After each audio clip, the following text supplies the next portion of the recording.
Breaking news చూస్తున్న ముఖ్యమంత్రులుగా కేసీఆర్ అలా, రేవంత్ రెడ్డి ఇలా. ఎలా అంటే ప్రధాని మోదీ తెలంగాణకు వచ్చిన ప్రతిసారి తాను సీఎంగా ఉండగా కేసీఆర్ ఏనాడు పట్టించుకోలేదు, ప్రోటోకాల్ ఫాలో అవ్వలేదు. తన ప్రతినిధిగా నాటి మంత్రి తలసాని శ్రీనివాస్ యాదవ్ ను పంపి మమ అనిపించారు. 2018 నుంచి 2023 వరకు 6 సార్లు తెలంగాణకు వచ్చిన మోదీని ఏనాడు కేసీఆర్ ముఖ్యమంత్రి హోదాలో ఆహ్వానించలేదు, ఎయిర్పోర్టులో స్వాగతించలేదు.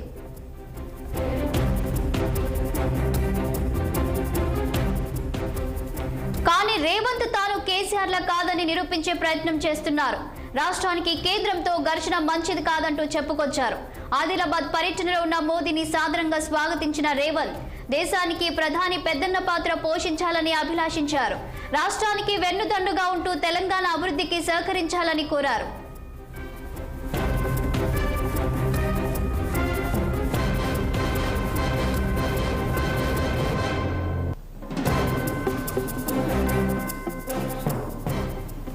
మొత్తంగా ఇలా ఎలా చూసుకున్నా తాను కేసీఆర్ల ఒంటెత్తు పోకడలకు పోనని, నా దారి రహదారి అన్నట్టుగానే ఉంటానని చెప్పే ప్రయత్నం చేస్తున్నారు రేవంత్.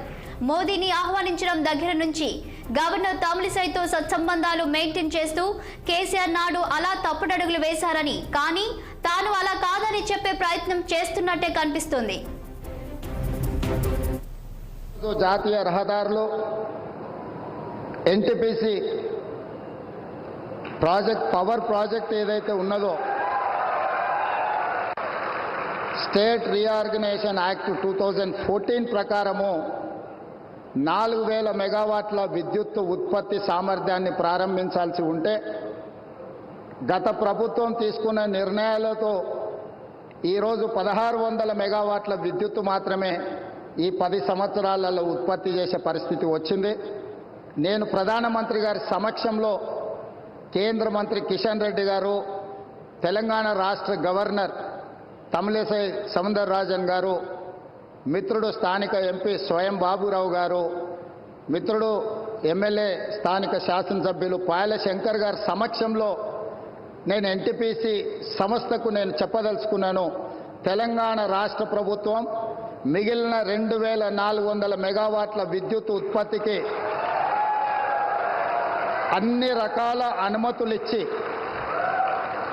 రాష్ట్ర ప్రభుత్వం తరఫున ఇవ్వవలసిన అన్ని రకాల అనుమతులను ఇచ్చి, తెలంగాణ రాష్ట్ర పురోగతిలో మీరు ఉత్పత్తి చేసే విద్యుత్తు 85% మా రాష్ట్రానికి ఇవ్వబోతున్నారు.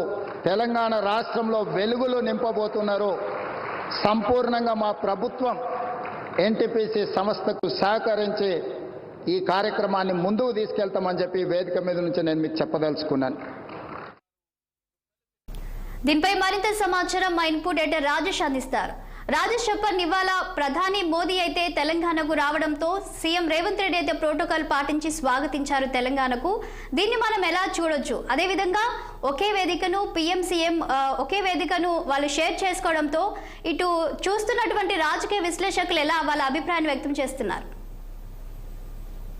తెలంగాణలోని కాంగ్రెస్ సర్కార్ ఏర్పడిన తర్వాత మొట్టమొదటిసారిగా ప్రధాని మోడీ తెలంగాణకు వచ్చారు. సో తెలంగాణకు వచ్చి ఆదిలాబాద్లోని ఏదైతే కొన్ని అభివృద్ధి పనులకు శంకుస్థాపన చేశారు.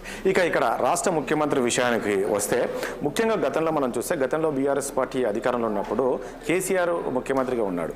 కేసీఆర్ ముఖ్యమంత్రిగా ఉన్నప్పుడు కనీసం ఒక్కసారి కూడా, 1 కాదు 2 కాదు 3 కాదు, ఏకంగా 6 సార్లు ప్రధాని ఇక్కడికి వచ్చినప్పుడు ఒక్కసారి అంటే ఒక్కసారి ప్రోటోకాల్ పాటించలేదు, ఆయనను కలవలేదు. సో ఎందుకు ఈ నేపథ్యంలోనే అప్పుడు గతంలో జరిగిన పరిణామాలు చూసాం. అయితే ఈ నేపథ్యంలోనే రాష్ట్రానికి కూడా రావాల్సిన నిధులు కూడా రాలేకపోయాం. కానీ ఇక్కడ కాంగ్రెస్ పార్టీ అధికారంలో మనకి రేవంత్ రెడ్డి ఎలా ఉండబోతుంది, మరి ప్రధానికి ఏ రకంగా స్వాగతం పలుకుతారో లేదని అందరూ కూడా రాజకీయ వర్గాల్లో కూడా చర్చించుకున్నప్పటికీ ఈ రోజు మనం చూస్తే దగ్గరుండి ఏదైతే మోడీ రాబోతున్నారని తెలిసిన వెంటనే ఆయన మార్నింగే ఆదిలాబాద్కి వెళ్ళారు. ప్రధాని మోదీకి స్వాగతం పలికారు. ముఖ్యమంత్రితో పాటు ఇటు గవర్నర్ కూడా స్వాగతం పలికారు.